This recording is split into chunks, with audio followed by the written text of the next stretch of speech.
CM Dhami के आज ऊर्जा विभाग द्वारा निर्मित विभिन्न परियोजनाओं का करेंगे वर्चुअल उद्घाटन। 11:30 बजे होगा उद्घाटन। मुख्यमंत्री धामी ने कैबिनेट सहयोगियों और विधायकों के साथ देखी फिल्म सम्राट पृथ्वीराज। कहा कि यह फिल्म सम्राट पृथ्वीराज चौहान की वीरता, शौर्य और राष्ट्रधर्म को ही नहीं प्रदर्शित करती बल्कि बहुत कुछ दिखाती है। वेब के हरिद्वार में हुई अहम बैठक। ज्ञानव्यापी धर्मांतरण समेत कई मुद्दों पर हुई चर्चा। हालातों को लेकर संतोष से लिया गया फीडबैक। चार धाम यात्रा के बद्रीनाथ धाम में दिल का दौरा पड़ने से 2 तीर्थयात्रियों की मौत। अब तक धाम में हो चुकी है 35 श्रद्धालुओं की मौत। उत्तराखंड में फिर बढ़ रही है कोरोना की रफ्तार। प्रदेश में 21 नए संक्रमित मिले। 127 सक्रिय मरीजों का चल रहा है इलाज। उत्तराखंड में बारिश और ओलावृष्टि ने दी राहत। अंधड़ ने बढ़ाई मुसीबत। रविवार को भी हल्की बारिश के आसार। आप देख रहे हैं के न्यूज, खबरों का सारथी। नमस्कार, मैं हूं गरिमा सुमन वाजपेयी। आप देख रहे हैं के न्यूज इंडिया। खबर उत्तराखंड में आपका स्वागत है और देहरादून से खबर है। उत्तराखंड में ईडी मुख्यालय पर कांग्रेस प्रदर्शन करेगी। राहुल गांधी को ईडी ने 13 जून को पूछताछ के लिए दिया था समन। सोनिया गांधी को भी ईडी ने 23 जून को पूछताछ के लिए बुलाया। प्रदर्शन से पहले राज्यों के मुख्यालयों पर राष्ट्रीय नेता प्रेस वार्ता करेंगे। तो यह अहम जानकारी आपको हम बता दें, जहां पर राष्ट्रीय नेताओं की ओर से प्रेस वार्ता किए जाने की बात सामने आई है। फिलहाल ये अहम खबर आपको हम बता रहे हैं। तो यह अहम जानकारी सामने आ रही है, जहां पर प्रदर्शन से पहले राज्यों के मुख्यालयों पर राष्ट्रीय नेता प्रेस वार्ता करेंगे। प्रेस वार्ता के लिए उत्तराखंड पहुंची राष्ट्रीय प्रवक्ता अलका लांबा और कांग्रेस के नेताओं को बेवजह मुकदमों में फंसाने का आरोप जो है वो सामने आया है। उत्तराखंड में ईडी मुख्यालय पर कांग्रेस करेगी प्रदर्शन। तो ईडी मुख्यालय पर कांग्रेस की ओर से प्रदर्शन किया जाएगा। फिलहाल ये अहम खबर आपको हम बता रहे हैं।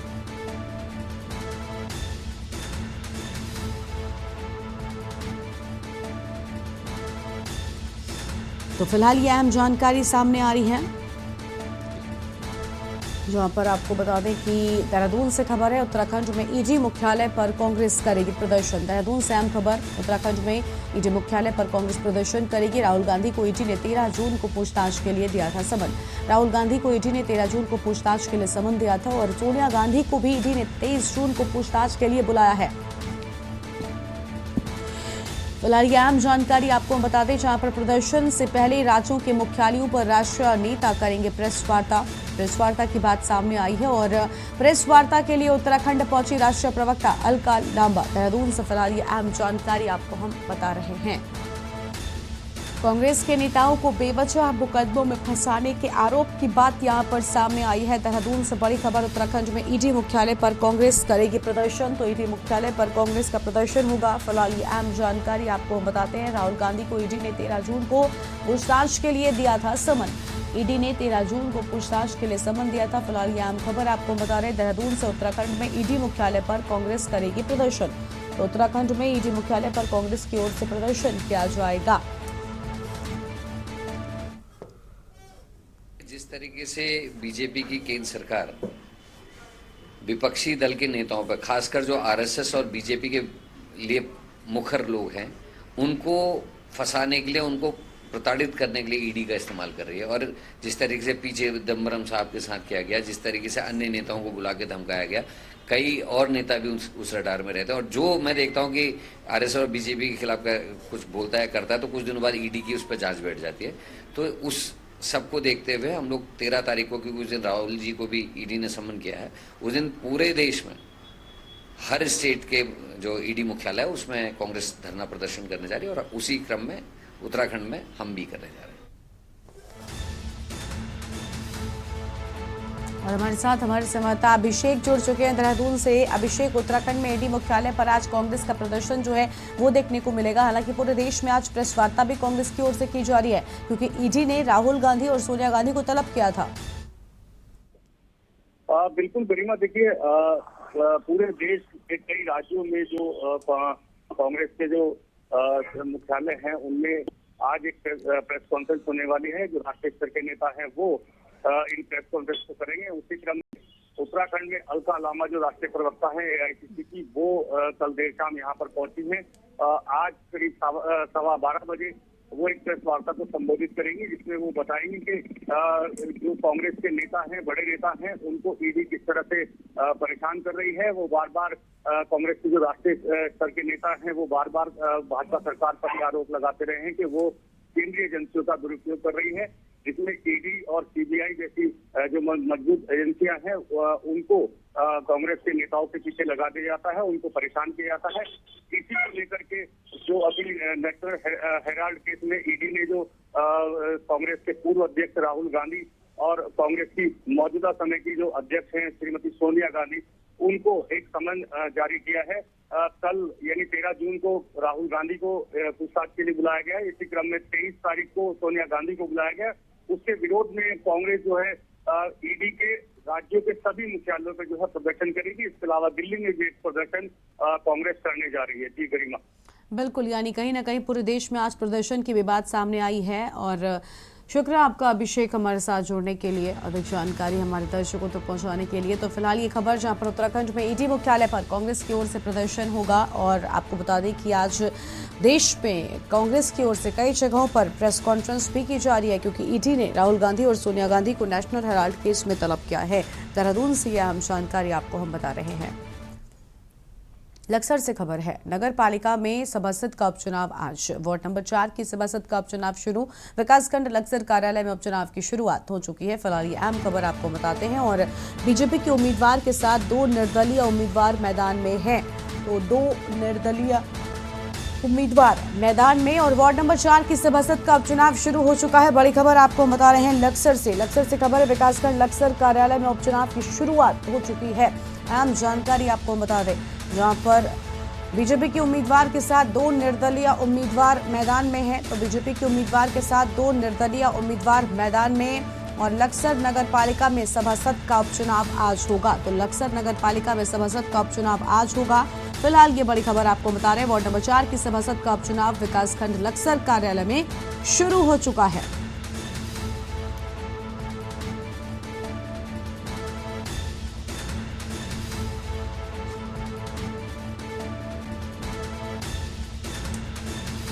तो फिलहाल ये बड़ी खबर आपको बता दें, लक्सर से खबर है। तो फिलहाल ये अहम जानकारी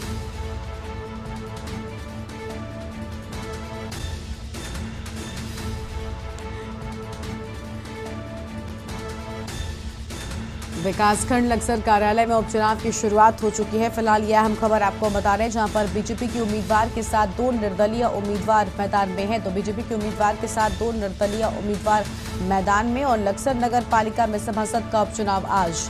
तो लक्सर नगर पालिका में सभासद का उपचुनाव आज। फिलहाल ये अहम जानकारी आपको बता रहे हैं, वार्ड नंबर 4 की सभासद का उपचुनाव विकासखंड लक्सर कार्यालय में शुरू हो चुका है। और बीजेपी के उम्मीदवार के साथ 2 निर्दलीय उम्मीदवार मैदान में। तो बीजेपी के उम्मीदवार के साथ 2 निर्दलीय उम्मीदवार मैदान में हैं। और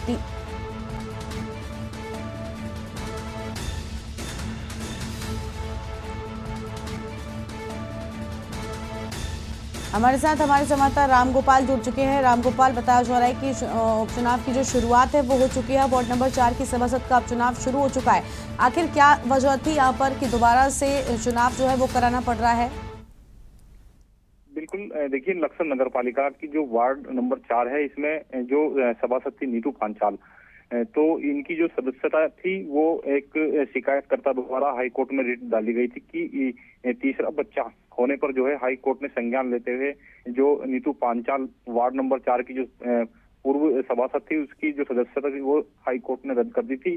काफी लंबे समय से जो है इस वार्ड में जो है रिक्त चल रही थी। तो कहीं ना कहीं आज जो है चुनाव आयोग द्वारा इस वार्ड नंबर 4 में लक्सर विकासखंड कार्यालय में जो है उपचुनाव जो 8 बजे से शुरू हो गया है। और जो नीतू पांचाल है उनकी जो सास है, उनके जो बीजेपी की उम्मीदवार है मालती देवी, उनके साथ साथ में जो निर्दलीय उम्मीदवार है पूजा और श्रीमती पूजा, यानी कि 2 ऐसे उम्मीदवार भी हैं मैदान में जिनके साथ साथ में जो चुनाव की जो प्रक्रिया है वो जो है लक्सर के वार्ड नंबर 4 में चल रही है। बिल्कुल, यानी प्रक्रिया की शुरुआत जो है वो हो चुकी है, लेकिन फिलहाल रामगोपाल यहाँ पर अगर आपने बताया कि आखिर क्या वजह थी कि यहाँ पर दोबारा से चुनाव जो है हो रहा है, लेकिन फिलहाल क्या चुनाव जहाँ पर हो रहा है सभी तैयारियां हो चुकी हैं, ठीक तरह से चुनाव संपन्न हो पा रहा है, उसको लेकर क्या जानकारी है? बिल्कुल, चुनाव आयोग द्वारा पहले ही चुनाव को लेकर के जो गाइडलाइन थी वो जारी कर दी गई थी। उसी को लेकर प्रशासन ने पहले ही तैयारी कर ली थी और साथ में सुरक्षा व्यवस्था के जो इंतजाम थे, पुलिस प्रशासन यानी कि फोर्स भी जो है, जो विकासखंड कार्यालय जहां पर जो ये चुनाव की जो शुरुआत है वो हो रही है, वहाँ पुलिस फोर्स भी जो है तैनात की गई है। जी बिल्कुल, तो यानी पूरी तैयारी जो है वो हो चुकी है। शुक्रिया रामगोपाल आपका हमारे साथ जुड़ने के लिए और अधिक जानकारी हमारे दर्शकों तक पहुंचाने के लिए। तो फिलहाल ये अहम खबर आपको बता दें, लक्सर नगर पालिका में उपचुनाव शुरू हो चुका है और वार्ड नंबर 4 की सभासद का उपचुनाव विकासखंड लक्सर कार्यालय में शुरू हो चुका है। और एक छोटे से ब्रेक के लिए आप रुकते हैं, जल्द लौटेंगे। आप देख रहे हैं के न्यूज, खबरों का सारथी।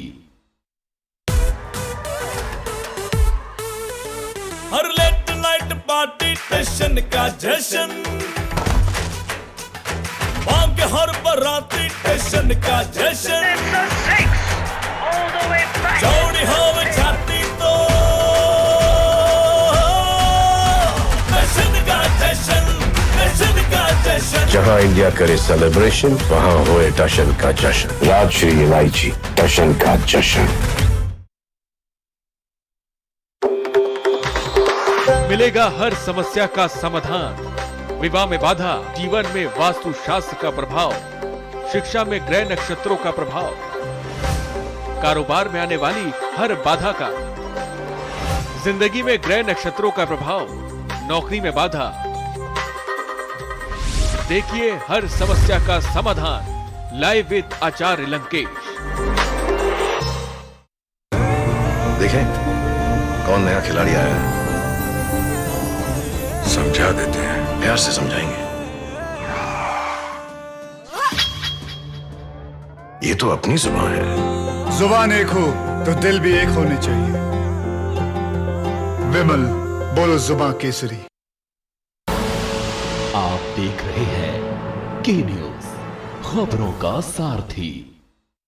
ब्रेक के बाद आप सभी का स्वागत है और इस बीच एक बड़ी खबर चमोली से सामने आ रही है। तो बड़ी खबर चमोली से आपको हम बताते हैं, जहां पर नगर पालिका में चमोली से एक खबर है, नगर पालिका अध्यक्ष के रिक्त सीट पर मतदान आज। चमोली से अहम खबर आपको बता रहे हैं, जहां पर रिक्त सीट पर मतदान आज हो रहा है। फिलहाल ये अहम जानकारी आपको हम बता रहे हैं और ये बड़ी खबर आपको बता दें, चमोली से खबर है, रिक्त सीट पर मतदान आज। पालिका अध्यक्ष के निधन के बाद ये सीट हुई थी खाली, तो पालिका अध्यक्ष के निधन के बाद सीट खाली हुई थी। फिलहाल ये बड़ी खबर आपको हम बता दें।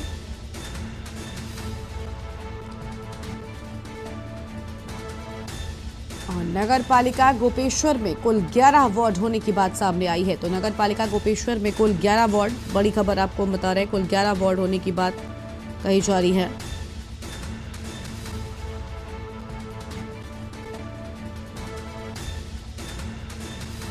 और फिलहाल ये अहम जानकारी सामने आ रही है,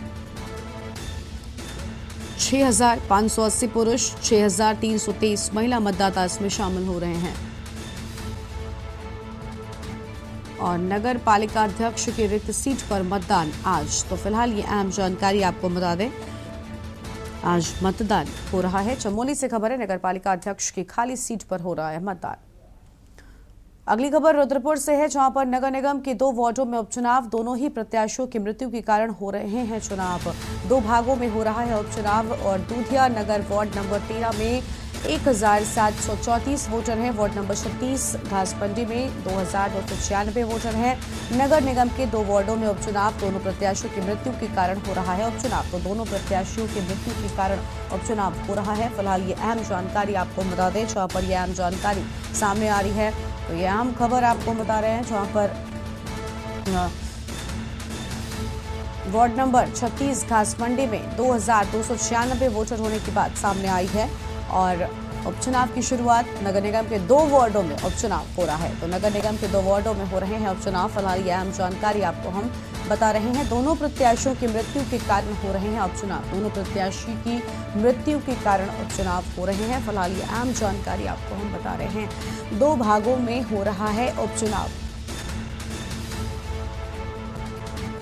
दो भागों में उपचुनाव हो रहा है। रुद्रपुर से खबर है, नगर निगम के 2 वार्डों में उपचुनाव। अहम जानकारी आपको हम बता रहे हैं, 2 भागों में उपचुनाव हो रहा है और दोनों प्रत्याशियों की मृत्यु के कारण हो रहे हैं उपचुनाव। दोनों ही प्रत्याशियों की मृत्यु के कारण हो रहे हैं उपचुनाव और 2 भागों में उपचुनाव होने की बात सामने आई है। फिलहाल इस वक्त की बड़ी खबर आपको हम बता रहे हैं। तो ये बड़ी खबर आपको हम बता दें, जहां पर दूधिया वार्ड नंबर 13 में 1734 वोटर होने की बात सामने आई है। तो 1734 वोटर, वार्ड नंबर 36 घास मंडी में 2296 वोटर होने की बात सामने आई है। बड़ी खबर आपको हम बता रहे हैं। हमारे साथ हमारे संवाददाता शाहिद जुड़ चुके हैं रुद्रपुर से। शाहिद, नगर निगम के 2 वार्डों में उपचुनाव हो रहा है, फिलहाल क्या जानकारी, क्या सब कुछ ठीक से संपन्न हो सका है?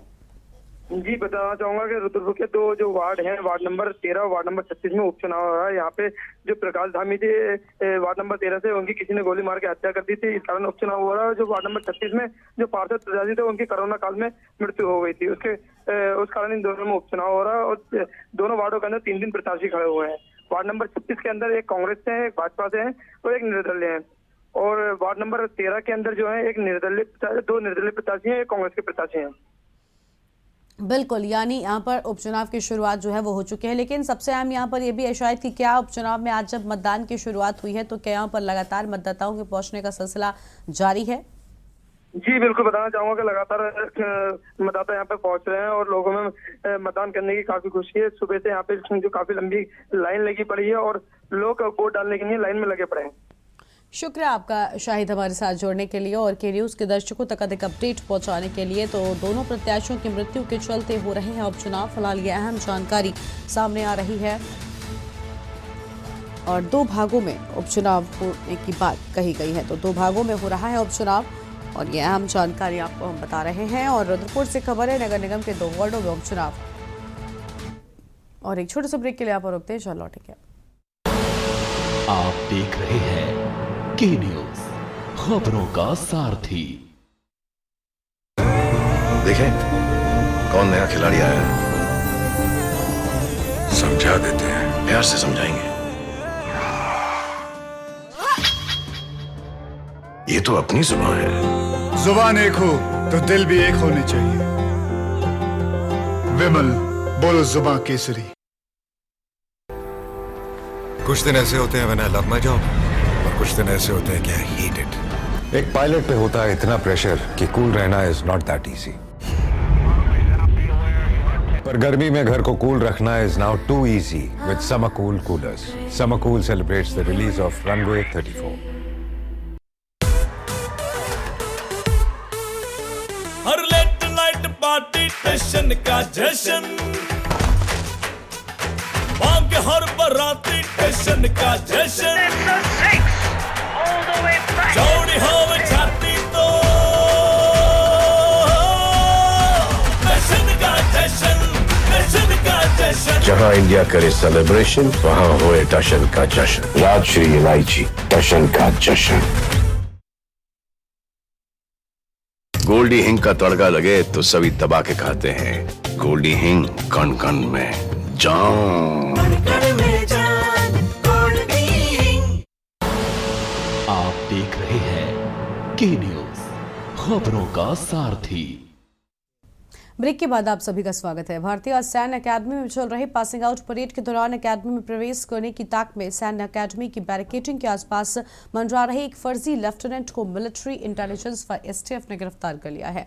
एसटीएफ उत्तराखंड का IMA passing out parade operation Jammu Kashmir के श्रीनगर यूनिट में गोरखा रेजिमेंट से भगोड़ा घोषित हुआ था। तो वहीं दिनांक 11 जून 2022 को एसटीएफ टीम देहरादून और आर्मी इंटेलिजेंस के द्वारा IMA देहरादून के नजदीक से एक व्यक्ति जयनाथ शर्मा पुत्र उदयराज शर्मा ग्राम अड़बड़हा देवीपुर जिले को संदिग्ध अवस्था में देखने के बाद पूछताछ के लिए गोपनीय स्थान पर ले गए और उपरोक्त व्यक्ति भारतीय सेना के लेफ्टिनेंट रैंक के अधिकारी की फर्जी वर्दी धारण किए हुए था और IMA के पासिंग आउट परेड के समय देखा गया।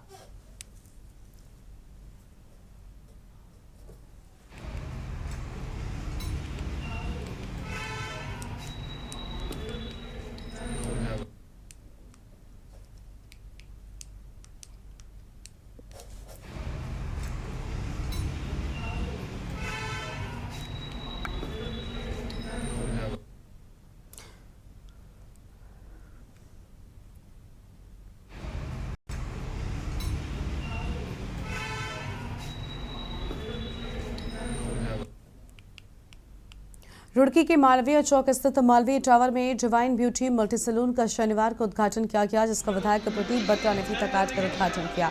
वहीं इस दौरान नगर निगम पार्षद नीतू शर्मा व भाजपा नेता हरीश शर्मा भी मौजूद रहे। इस मौके पर बोलते हुए विधायक प्रदीप बत्रा ने कहा कि वास्तव में आज भारत देश आत्मनिर्भर बनने की दिशा में कदम बढ़ा रहा है और स्वावलंबी बनने के लिए युवा वर्ग भी उत्साहित है। उन्होंने सैलून के ऑनर दीपिका व सर्वर को भी इस मौके पर बधाई व शुभकामनाएं दी हैं और साथ ही कहा कि वो अपनी कड़ी मेहनत के साथ आगे बढ़ें और अन्य युवतियों को भी स्वावलंबी बनने के लिए प्रेरित करें।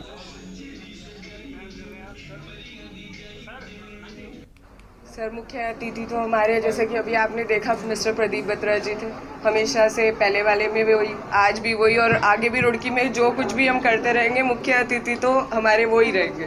बाकी नया सेंटर खोलने के लिए ये था कि पिछली बार जो हमने स्टार्ट किया सेटअप, कुछ चीज़ें थी जो उस टाइम अवेलेबल नहीं हो पा रही थी, कुछ चीज़ें नहीं आ गई, तो उसी के लिए हम चाहते कि रुड़की शहर में सब जितनी भी सुविधाएं हम उपलब्ध करा सकते हैं इस इंडस्ट्री की, जो हर किसी को अपना स्किन के लिए, हेयर के लिए हर कोई अवेयर रहता है, तो हम सारी सुविधा उपलब्ध करा सकें। उत्तराखंड की धामी सरकार अपने दूसरे कार्यकाल का पहला बजट 14 जून से होने वाले विधानसभा सत्र में पेश करने वाली है। यह बजट पिछले वित्तीय वर्ष की तुलना में 6,000 करोड़ से ज्यादा का होने वाला है। साल दर साल बजट में हजारों करोड़ों की बढ़ोतरी के साथ राज्य पर कर्ज का बोझ भी बढ़ता जा रहा है और हाल यह है कि एक समय ऐसा भी आता है जब उत्तराखंड के कई विभागों में कर्मचारियों को समय पर वेतन नहीं मिलता। आगामी बजट पर विपक्ष का कहना है कि उत्तराखंड में कर्ज के कारण सालों का बजट बिगड़ा हुआ है और इसी पर हमारी एक खास रिपोर्ट देखिए।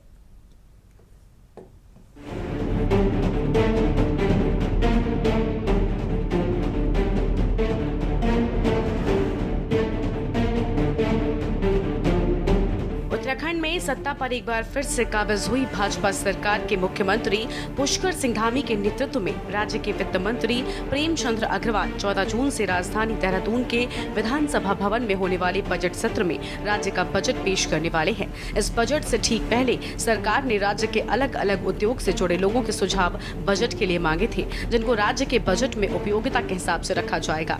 बजट सत्र से ठीक पहले मुख्यमंत्री पुष्कर सिंह धामी की अध्यक्षता में कैबिनेट की बैठक में 63,000 करोड़ के बजट को स्वीकृति दी गई है, यानी राज्य का 2022 से 2023 वित्तीय वर्ष का बजट 63,000 करोड़ का होने वाला है। पिछले वित्तीय वर्ष साल 2021 से 2022 की तुलना में इस बजट में 6,000 करोड़ की बढ़ोतरी दर्ज की जाएगी। उत्तराखंड के गठन को 21 साल से ज्यादा का समय हुआ है, जिसमें राज्य का कर्ज अब तक बढ़कर करीब 75,000 करोड़ से ज्यादा का हो गया है। और यही नहीं, पिछली सरकार के अंतिम बजट के ठीक पहले सरकार ने राज्य के कर्मचारियों को तनख्वाह देने के लिए भी कर्ज लिया था, जिस पर सरकार का विशेष ध्यान है। सरकार ने सभी पहलुओं को ध्यान में रखकर 63,000 करोड़ के बजट की स्वीकृति दी है, जिससे उम्मीद है कि सरकार जो बजट विधानसभा में पेश करेगी उससे राज्य में विकास की रफ्तार को तेजी मिलेगी। अवध के ट्रेलर ने दिखा दिया है कि युवा मुख्यमंत्री में अभी बहुत पोटेंशियल है और आगे बहुत कुछ करना है। इसलिए मैं कह सकता हूं कि उस दिशा में पूरी जीत से उत्साहित भी हैं और कॉन्फिडेंस पूरे चरम पे है। और मुझे लगता है कि युवा मुख्यमंत्री बहुत ईमानदारी के साथ जनता के साथ संवाद करते हुए उन्होंने जनता से राय ली है और एक बहुत शानदार बजट बनाया है। एक बजट जो हमारा पहले बजट था उसी तरह का बजट हमारा है। 19-20 उतना ही पैसा हमारे पास मिलता है। उस पैसे में कितना बेहतर किया जा सके, लोगों की राय लेके हम कितना बेहतर कर सकते हैं, उस दिशा में युवा मुख्यमंत्री ने एक ईमानदार कोशिश की है। उत्तराखंड सरकार आने वाले विधानसभा सत्र में उत्तराखंड का बजट पेश करेगी। सरकार अपने बजट को लेकर दावे भी कर रही है कि आने वाला बजट राज्य के सभी वर्गों को ध्यान में रखते हुए तैयार किया जाएगा। लेकिन उत्तराखंड के लिए सबसे बड़ी चुनौती ये है कि साल दर साल हजारों करोड़ों रुपए की बढ़ोतरी के साथ राज्य का बजट पेश तो हो जाता है, लेकिन सरकार के पास कई मौकों पर राज्य के कर्मचारियों को वेतन देने के भी पैसे कर्ज पर उठाने पड़ते हैं। आलम यह है कि अब तक राज्य पर महज 21 साल से ज्यादा समय में 80,000 करोड़ के लगभग का कर्ज हो गया है। पिछली सरकार में परिवहन मंत्री रहे यशपाल आर्या ने चुनाव से ठीक पहले कांग्रेस का दामन थाम लिया था, जिन्हें कांग्रेस ने मौजूदा समय में नेता विपक्ष की जिम्मेदारी सौंपी है। भाजपा सरकार में मंत्री रहे यशपाल आर्या ने राज्य कर्मचारियों को वेतन न मिलने पर राज्य सरकार पर सवाल खड़े किए थे। यशपाल आर्या के इस बयान से कांग्रेस के प्रदेश अध्यक्ष करण महारा भी इत्तेफाक रखते हैं। जी ने एकदम सही कहा, केवल आंगनबाड़ी और आशा कार्यकर्ता ही नहीं जो कोरोना वॉरियर्स के रूप में थी, उसके अलावा भी आप अगर देखें तो पिछले महीने भी 1 महीने तक लोगों को तनख्वाहें नहीं मिली। वो बहुत सारे विभाग हैं, इधर लोन भी लिए गए तनख्वाह देने के लिए, और जो डेफिसिट हमको हुआ है केंद्र सरकार से, जो हमारा हिस्सा नहीं मिला, देर उसमें हो रही है। उसमें क्योंकि उसी पार्टी के हैं और वहाँ सीनियर्स बैठे हैं, उनसे नहीं कह पाए, वो भी अपने आप में है। जो हमारा बजट गड़बड़ाया हुआ था उत्तराखंड का, विकास के रूप में कहीं भी कोई काम नहीं हो रहे। चारधाम यात्रा का हाल आपने देख लिया, आंकड़ा मृत्यु दर कहाँ पहुँच गई है। जो 6 महीने में मृत्यु होती थी, वो 1 महीने में उस रिकॉर्ड को हम पार कर चुके हैं। उत्तराखंड राज्य के जनता के निगाहें आने वाले राज्य के बजट पर टिकी हुई हैं। सरकार ने इस बजट को पेश करने के लिए अपनी तैयारियां पूरी कर ली हैं, लेकिन सबसे बड़ा सवाल यह है कि हजारों करोड़ों के बजट के बाद भी राज्य जिस तेजी से कर्ज की तरह डूबता जा रहा है, उससे निकलने के लिए सरकार की कितनी तैयारी होने वाली है। ये बात भी किसी से छिपी नहीं है कि राज्य के कई सरकारी कर्मचारियों को समय पर वेतन नहीं दिया जा रहा है। यहाँ तक कि सरकार को वेतन देने के लिए कर्ज का सहारा लेना पड़ रहा है। ऐसे में सरकार के सामने सबसे बड़ी चुनौती है कि राज्य के बजट को सीमित करते हुए राज्य के कर्ज को किस तरह से कम किया जाए। के न्यूज इंडिया के लिए ब्यूरो रिपोर्ट, देहरादून।